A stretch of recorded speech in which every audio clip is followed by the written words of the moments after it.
Jadi seluruh syariat sekali dalam Islam menyehatkan seluruh syariat, tapi kita tidak mengerjakannya untuk sehat. Kita mengerjakannya karena taat dan karena kewajiban.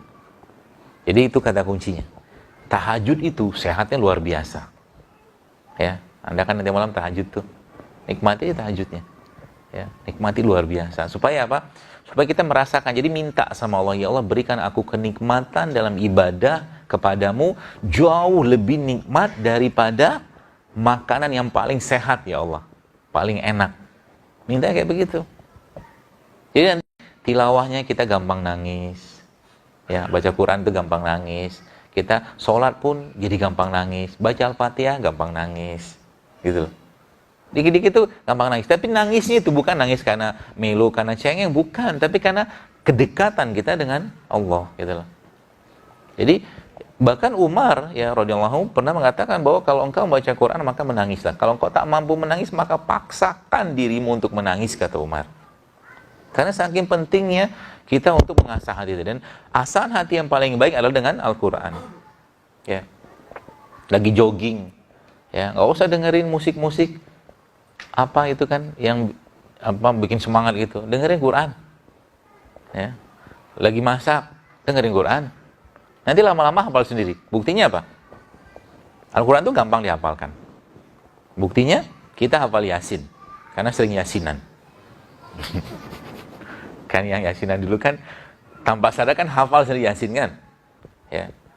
Jadi Al-Quran seperti. Jadi semakin banyak itu masuk ke dalam diri kita, maka akan semakin terisi elektronnya tadi. Elektronnya semakin terisi dan semakin sehat badan kita. Ya. Nah, kalau kita lihat keseharian Nabi ya sallallahu alaihi wasallam, ya, Rasul itu memberikan atau memberi petunjuk yang sangat-sangat luar biasa kepada kita dan bisa kita ikuti, bos kan, bisa kita ikutin. Ternyata contoh gini, Rasulullah SAW ketika Isya, karena kan kita bahas Isya dulu nih, Isya Nabi SAW itu tidur, ya, tidur, habis Isya bisa tidur. Di luar ini sekarang, karena sekarang konteksnya kita mabit, lain cerita. Ya. Jadi ternyata tidur itu ya bisa membuat tubuh kita tuh terrelaksasi, mengalami relaksasi luar biasa. Gula darah bisa turun, hormon stres bisa turun. Maka salah satu cara Allah Subhanahu Wa Taala di perang Uhud, saya lupa itu saya. Itu adalah ditidurkan sama Allah untuk menghilangkan ketakutan mereka. Ya, tidur itu cara paling mudah untuk menghilangkan kecemasan. Ya. Tapi yang luar biasa apa? Yang luar biasa adalah malam kayak begini. Jadi apa? Allah memberikan firman-Nya kepada kita. Kami akan perlihatkan tanda-tanda kebesaran kami kepada Allah di segenap penjuru langit dan pada diri mereka sendiri, sehingga jelaslah bahwa Al-Quran adalah benar, kata Allah. Ada pagi, ada malam, ada siang, ada sore gitu kan. Ada matahari pagi, ya. Kayak begini. Kenapa ada malam? Ya, malam itu fungsinya apa? Kalau kita lihat dalam Al-Quran dalam surat An-Naba, waja'alna laila libasa, waja'alna laila libasa, dan kami jadikan malam sebagai waktu istirahat, kata Allah, sebagai tidur. Maka di situ kuncinya apa? Kuncinya Rasul mengajarkan kepada kita bahwa malam itu ya bukan lagi waktu untuk banyak makan. Kalau makan silakan makan, tapi tidak banyak. Ya. Kenapa? Malam waktunya untuk bersih-bersih badannya, untuk rehat. Jadi malam jangan banyak-banyak makan lagi. Yang sudah makan tadi nggak apa-apa. Yang sudah 2 kotak nggak apa-apa juga. Sudah masuk mau diapain kan? Jadi malam bukan waktu yang kita perlu banyak untuk makan. Ya. Dan ternyata memang ketika seseorang itu, kalau Anda pernah mungkin baca, salah satu cara terbaik atau cara terbaik untuk meriset badan kita itu adalah memperbaiki pola tidur. Tidurlah pada pola-pola tertentu atau pola-pola yang disampaikan atau diajarkan oleh Nabi SAW. Contoh malam kayak begini nih. Pada Isya tidur, nanti malam bangun. Bagaimana cara untuk men-setting hormon atau mungkin alarm badan kita? Gampang. Alarm badan kita itu sekarang bisa tersetting dengan doa. Jadi kalau malam Anda mau bangun, ngomong sama Allah, ya Allah, bangunkan aku nanti malam ya Allah. Nanti Allah akan bangunkan. Sebelumnya apa? Baca dulu Al-Quran. Maka sebelum tidur kan kita biasa disunahkan membaca zikir. Ya. Al-Quran juga disunahkan baca. 2 surat yang biasa kita disunahkan untuk dibaca waktu mau tidur malam. Yaitu apa? Surat Al-Mulk sama Sajadah. Baca aja terus itu. Nanti malamnya bangun. Gitu. Saat itu nanti tubuh kita sekalian akan ngalami atau terjadi peningkatan namanya growth hormone. Growth hormone itu adalah hormon yang sifatnya memperbaiki sistem secara umum. Ada kanker, dia bisa, ada sel kanker yang mau tumbuh, dia akan makan, ya, atau sel-sel yang rusak dia makan. Itu munculnya saat malam, hanya malam terutama. Ya, maka tadi saya katakan malam itu istirahat, jangan banyak aktivitas. Ya. Jadi kalau yang misalkan kerjanya shift gimana, tetap usahakan malam itu bisa tidur, jangan terus-terusan bangun. Ya. Kemudian apa lagi? Malam terjadinya penurunan suhu tubuh kita, suhu tubuh turun malam hari.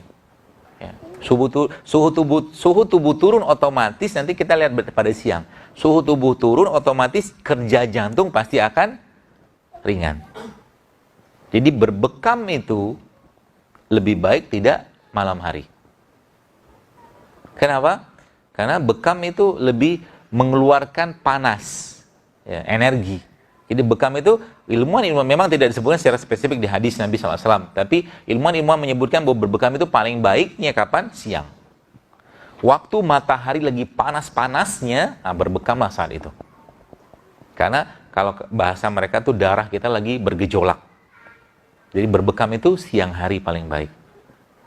Ya, jadi kalau ada sesuatu yang disebutkan oleh Rasulullah SAW, maka ambil faidah atau fadilah di situ. Contoh, Nabi bersabda bahwa berbekam, ya ada yang mengatakan hadis sahih, ada yang mengatakan hadisnya hadis lemah, tapi tidak apa-apa, kita pakai untuk urusan bukan ibadah nggak apa-apa. Tapi Nabi menyatakan bahwa berbekam pada tanggal 17, 19 atau 21 itu bisa menyembuhkan penyakit.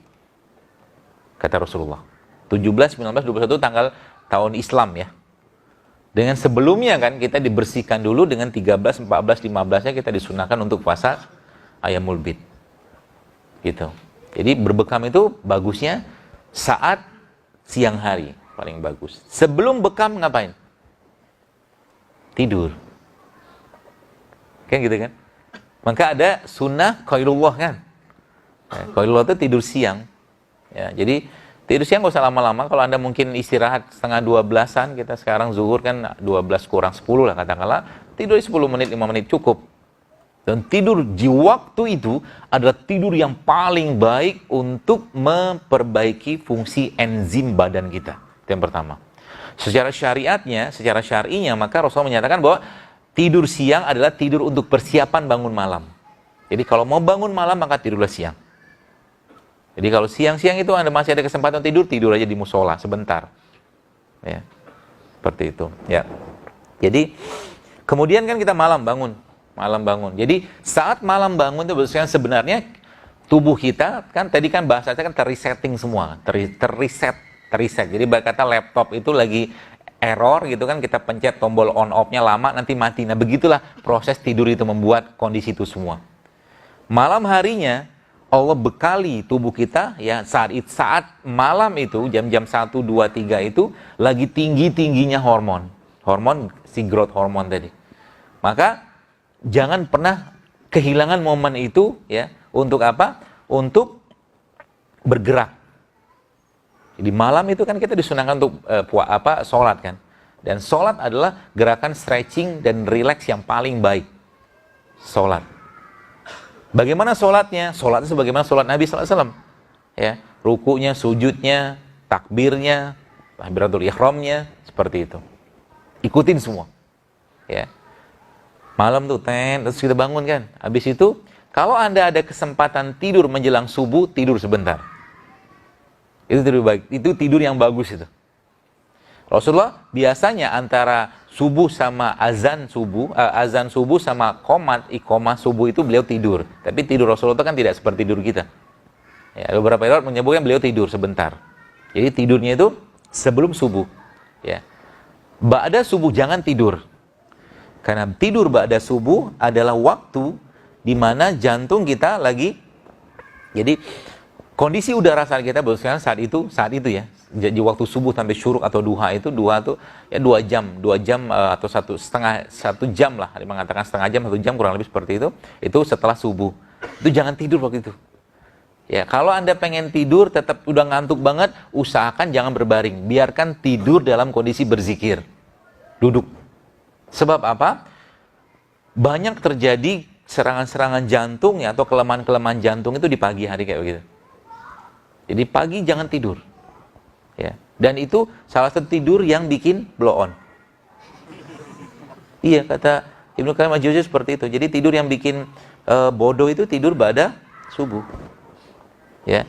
Selain bodoh, bikin bodoh, apalagi rezekinya ya, dikurangi sama Allah. Kenapa? Karena malaikat waktu itu lagi sibuk-sibuknya bagi-bagi rezeki dari Allah gitu kan. Dia malah tidur. Ini kan nggak sopan namanya. Jadi kalau Anda pergi bos sekalian, jadi salah satu tipsnya saya, kalau Anda pergi musola, misalkan tuh masjid dekat rumah. Nah, kan ada doa malaikat di pagi hari kan. Yang malaikat itu mengatakan, ya Allah berkahi orang yang bersedekah hari ini, pagi hari ini. Maka subuh itu, jangan pernah kehilangan momen untuk bersedekah. Datang ke masjid, bawa uang, mau 5.000, 10.000, 100.000, pokoknya kencelin ke masjid, niatkan untuk sedekah karena Allah. Maka dapat doa malaikat. Dan itu dikerjakan tiap hari, nggak bisa sekali-sekali. Karena doanya itu setiap hari. Gitu kan? Ba'da subuh. Ya, ba'da subuh. Bagusnya seperti itu. Kemudian, setelah, waktu syuruk masuk, ya kalau Anda bisa ketemu syuruk, sholatlah syuruk tadi. Saya kira mungkin sebagian teman-teman sudah tahu ya, pahala dari sholat syuruk itu. Ya, kata Nabi SAW, pahalanya sempurna umroh gitu kan. Ya, kalau bisa syuruk. Syuruk itu dari mulai subuh sampai ke terbitnya matahari. Sekitar sekarang sekarang kan subuh jam 4:11. Syuruk itu kurang lebih sekitar jam 5:30 lebih 10-an lah. Kurang lebih 5:40, 5:45 lah kurang lebih. Ya, sholat waktu itu. Nanti habis itu apa yang dikerjakan? Jadi dari mulai subuh itu sampai ke syuruk ngapain? Kalau nggak zikir pagi baca Quran. Zikir pagi itu bos sekalian. Zikir yang luar biasa yang disebutkan bahwa para ulama, saya baca di beberapa kisah-kisah itu, subhanallah, itu yang menyebabkan umat Islam waktu dipimpin oleh Sa'ad bin Abi Waqqas itu bisa memenangkan istana Madinah itu salah satunya karena zikir pagi mereka yang luar biasa. Zikir pagi. Maka jangan pernah kehilangan momen zikir pagi itu. Kalau Anda misalkan pulang atau pergi kantor misalkan ba'da subuh nggak apa-apa di motor atau di kendaraan tetap zikir pagi. Hafalkan zikir itu. Karena itulah kemenangan kita di situ. Jangan lupa zikir pagi. Ya, dan lagi-lagi saya sampaikan ibadah itu adalah nutrisinya kolbu. Zikirnya kita sebenarnya makanan buat kolbu kita. Maka jangan lupakan zikir. Ya, apalagi di sisa-sisa di luar mungkin kita tidak ada zikir pagi petang, ya sudah berzikir biasa aja. Dan zikir itu dilafazkan, bukan di dalam hati. Dilafazkan, diucapkan, astagfirullah gitu kan. Ya tidak perlu gede-gede lah mulutnya gitu kan. Ya, cukup kita yang dengar gitu kan. Istighfar, tasbih, tahmid, tahlil atau istighfar seperti itu. Ya. Baru masuk duha. Ya, jadi antara subuh sama syuruk itu jangan tidur karena memang pernah saya tulis juga bahwa itu memang waktu di mana ada satu satu bahan yang Allah turunkan atau ciptakan di udara pagi itu yang ingat saya namanya nitric oxide atau NO, dan ini salah satu antioksidan yang paling baik. Ya.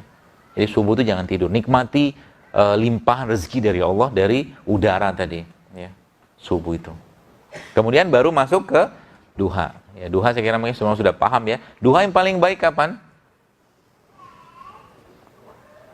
Dekat-dekat sama zuhur. Dekat-dekat sama di saat matahari mulai agak memanas, duhalah di situ.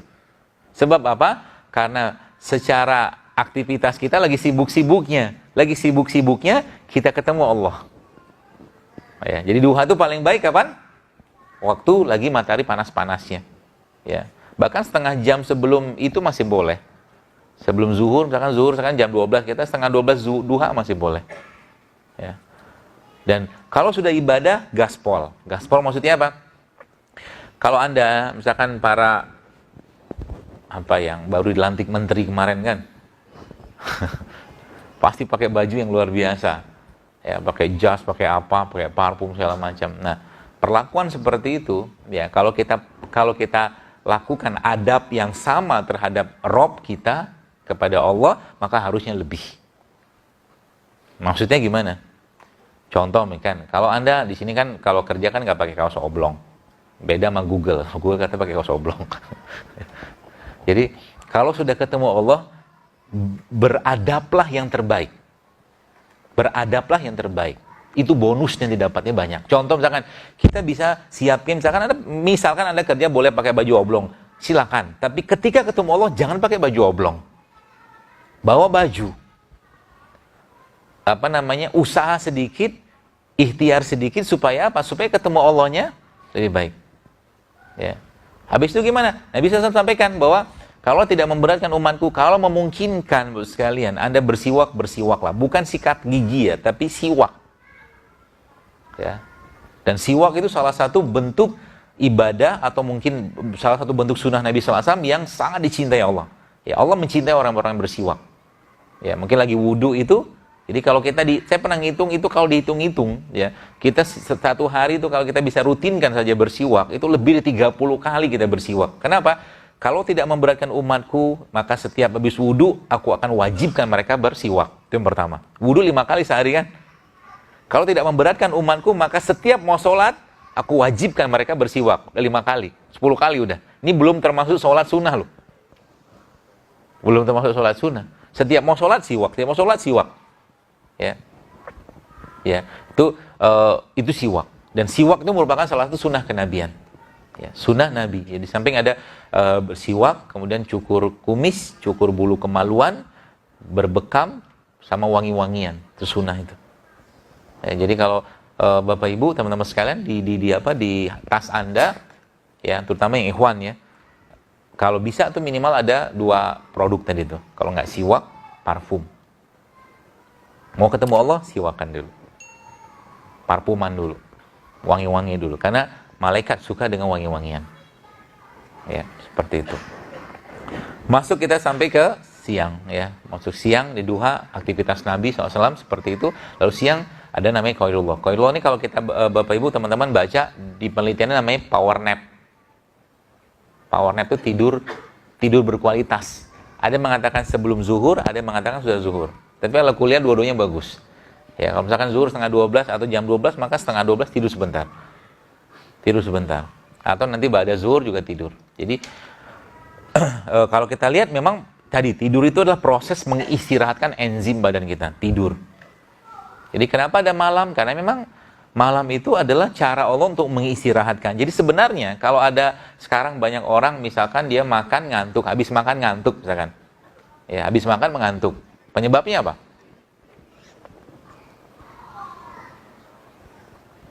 Pura-pura mikir lah. Gini kan. Gitu. Nanti kalau ditanya, jawaban orang soleh apa? Wallahu a'lam. Meskipun tidak tahu kan. Kalau ujian tuh gampang gitu kan. Apa penyebab stroke? Wallahu a'lam. Apa penyebab kolesterol? Wallahu a'lam. Jadi kalau ujian ada 50 soal, ya Allah alam, jelas tidak akan lulus. Jadi orang banyak habis makan tuh mengantuk, ya salah satunya adalah karena tubuhnya tidak bisa mengolah makanan tadi. Kalau tubuh tidak bisa mengolah makanan tadi, Bapak sekalian, maka tubuh istirahat dulu, bikin enzim dulu. Gitu sebenarnya. Jadi kalau Anda makan, maaf, misalkan ya nasi yang ada minyaknya, mungkin santannya, gitu kan, plus gorengannya, plus lagi dengan gulanya, gitu kan. Biasanya kan habis itu ngantuk tuh. Biasanya, sebagian besar orang kan. Kan beda ceritanya kalau Anda makan karedok. Coba makan karedok. Biasanya nggak ngantuk. Kan sayur kan. Ya, dia masih banyak enzimnya. Atau Anda makan rujak. Seperti itu. Ya, maka dalam Islam memang disunnahkannya, bahkan Ibnu Qayyim mengatakan bahwa salah satu sunnah kita ketika makan itu adalah makan buah terlebih dahulu. Jadi makan buah itu sebelum makan. Sederhana loh, tapi itu efeknya luar biasa. Ya, makan buah. Kemarin ada teman ada yang tanya, dokter bagaimana cara makan coto? Coto Makassar, enak kan? Ya, kalau yang suka biasanya suka makan itu. Gampang saya bilang. Kalau Anda makan coto, itu kan dikasih jeruk nipis. 1 mangkok tuh kan? Terus Anda minta air lah 2-3 gelas, nanti jeruk nipisnya dimasukin situ, diperes, minum segelas, 2 gelas, 3 gelas, kenyang kan, nah pulang habis itu. Cara makan coto yang baik gitu ya.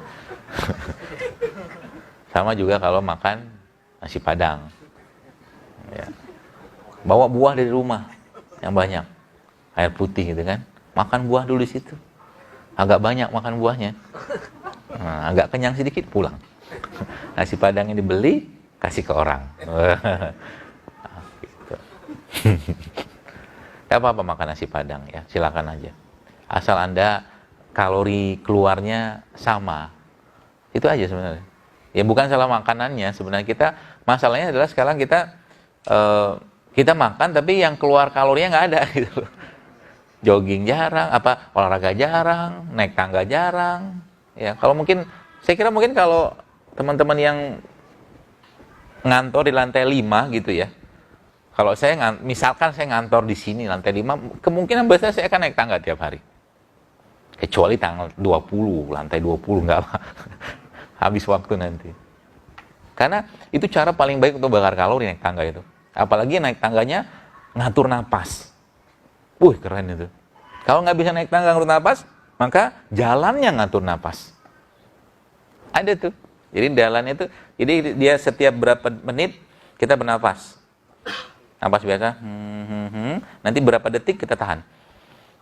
Tanpa sadar, jalan kayak begitu tuh akan menguatkan massa otot kita. Karena kondisi hipoksia pada otak, ya, kondisi hipoksia pada otak itu akan memunculkan growth hormone tadi. Kalau growth hormone muncul, Anda seperti orang binaraga. Gitu. Jadi lagi jalan itu, atur nafasnya. 2 menit, tek jalan.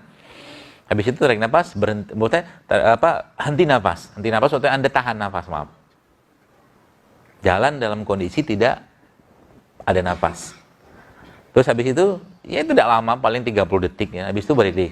Jadi Anda mulai ngatur nafas. Nanti apa yang terjadi lama-lama? Nanti baca Qur'annya enak. Bisa panjang baca Qur'annya. Gitu. Ya. Jadi itu caranya seperti itu.